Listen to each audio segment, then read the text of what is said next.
ത്തോടെ എൻ്റെ ഒപ്പം നിൽക്കാനാണ് പറഞ്ഞത്. ഒന്നും ചെയ്യാതെ വിവാഹ ജീവിതം അത്രമേൽ 101% ആഗ്രഹിച്ച ഒരാൾ തന്നെയാണ് ഞാൻ, അറിയാം. എന്നിട്ട് കളയരുത്, കൊച്ചിനെ കളയരുത്. അപ്പോൾ എൻ്റെ കയ്യിൽ നിന്ന് അങ്ങ് പോകുന്നണക്ക് ഫീൽ ചെയ്തു.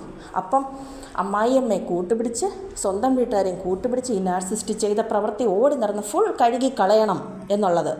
എന്നിട്ട് എൻ്റെ കുഞ്ഞിൻ്റെ ചെറിയൊരിതെങ്കിലും എനിക്ക് കിട്ടണം എന്ന് ഏതോ അന്നേരം കളയാനല്ല, എൻ്റെ കയ്യിൽ നിന്ന് പോയി. പിന്നെ എനിക്ക് ഹോസ്പിറ്റലിൽ പോയേ പറ്റി. അങ്ങനെയാണ് പോയത്. ഹാർട്ട് ബീറ്റ് ഇല്ലാത്ത കൊച്ചിനെയും കൊണ്ട് ഞാൻ നടന്നു. എനിക്ക് എന്തോ സംഭവിക്കട്ടെ എന്നും പറഞ്ഞു.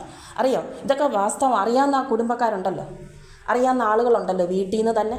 അവരൊന്നും എനിക്ക് സാക്ഷി പറയരുത്, മിണ്ടണ്ട. ഇത്രയും നാൾ മിണ്ടാത്തവർ അങ്ങനെ തന്നെ ഇരുന്നാൽ മതി.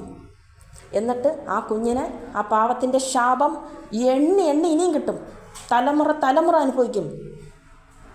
ശരിയാണ്, ഒരു കൂട്ടർ ഞാൻ അത്രയും വേദനിക്കണ്ടല്ലോ അതെടുത്ത് മാറ്റുമെന്ന് പറഞ്ഞവരുണ്ട്. ശരി, ഒന്നും ഞാൻ പറയുന്നില്ല, അവരൊക്കെ എല്ലാം പെർഫെക്റ്റാണോ?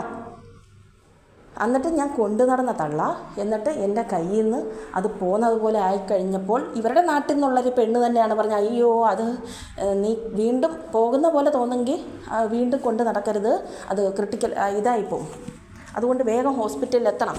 അങ്ങനെ പോയി എത്തിയതാണ്. അത് പോയി ഫുള്ളായിട്ട്. അവനെന്തോ ഒരു സന്തോഷമായി. ഇതൊക്കെ കേൾക്കുമ്പോൾ അവനിങ്ങനെ വീഡിയോ എടുത്ത് കാണിച്ചു കൊടുക്കുകയാണല്ലേ ജീവിതം. ശരിയാണ്, 2 കെട്ടി അങ്ങനെ ഒരു പേരുണ്ടാക്കി തന്ന വീട്ടുകാർക്ക് 1000 നന്ദി. മറ്റുള്ളവർക്ക് കളിക്കാൻ ഇട്ട് കൊടുത്തതിനും 1000 നന്ദി കേട്ടോ. അതുകൊണ്ട് ആഗ്രഹിച്ച സ്ത്രീ തന്നെയാണ് ഞാൻ. പിന്നീട് എൻ്റെ ജീവിതങ്ങളെല്ലാം നശിപ്പിച്ചതിന് ശേഷം വാശിയോടെ കുഞ്ഞുമായിട്ട്, ഈ മകനുമായിട്ട് ജീവിക്കണമെന്ന് ആഗ്രഹിച്ചാണ് തെറ്റ്. അന്നേരം കല്യാണമാണ് എടുക്കേണ്ടത്. അന്നേരം അവരുടെ ബാധ്യത തീർക്കാനായിട്ട് രണ്ടാമത്തെ എടുത്ത് കൊലയാളിയെ ആരെങ്കിലും എടുത്ത് വെക്കുമോ? ഇല്ല, തീർച്ചയായിട്ടും വെക്കത്തില്ല ഞാൻ. പിന്നെ ഈ ചോദിക്കുന്ന തെണ്ടി പറക്കികൾ ഒരു കാര്യം ഓർക്കണം, മറ്റുള്ളവരുടെ ജീവിതത്തിൽ ഭർത്താവ് ഉണ്ടി അണ്ട എന്ന് ചോദിക്കണ്ട, അത് ഞാൻ നോക്കിക്കോളും. എൻ്റെ ജീവിതത്തിൽ ഇത്രയും തരണം ചെയ്ത് ഞാനിവിടെ പറയുന്നില്ലേ. ഇനി മേലെ ഇങ്ങനെയുള്ളൊരു ചോദ്യം ഭർത്താവ് ഉണ്ടോ അണ്ടി എന്ന് ചോദിക്കരുത്. എൻ്റെ വായിലത് കേൾക്കും. ഇതിനിടയ്ക്ക് വെച്ച് നാട്ടുകാരെല്ലാം ഒരുത്തിയെ കൊണ്ട് അമ്മ വിളിപ്പിക്കുക. നാണോ മാനോ ഇല്ലേ സ്ത്രീയെ നിങ്ങൾക്ക് അങ്ങനെ വിളിപ്പിക്കാൻ? എന്ത് നാണോ മാനോ? ഒരു തെരുവിലെറിയുന്നതാണ്, പണം നോക്കി അല്ലെങ്കിൽ മറ്റു മകളുടെ പ്രതാപം നോക്കി തെരുവിലെറിയുന്നതാണ് ഒരു നല്ല യോഗ്യത. ഞാൻ എൻ്റെ മകനെ വളർത്തുന്നു, കണ്ടു പഠിക്ക്.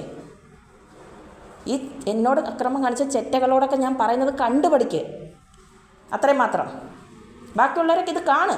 എൻ്റെ വായിൽ നിന്ന് ഇല്ലാവചനം കേൾപ്പിക്കുകയല്ലേ ഈ വിളിച്ചത്. ഇപ്പം ഇത് ഇത്ര ഇവിടെ കിടക്കുന്നു. അപ്പോൾ അനാവശ്യമായിട്ട് മറ്റുള്ളവരുടെ ജീവിതത്തിൽ കയറി ചെവി അടിക്കുന്നവരുടെ പ്രത്യേകം ശ്രദ്ധയ്ക്ക്. നിങ്ങൾ നാളെ ഒരു കാലത്ത് ഇതിൻ്റെ ഭവിഷ്യത്ത് അനുഭവിക്കും, ആരാണെങ്കിലും, ഏത് ബാധ്യാരിച്ചികളാണെങ്കിലും കേട്ടല്ലോ. അപ്പോൾ ഇരിക്കുന്നിടത്ത് ഇരിക്കുന്നതാണ് നല്ലത്.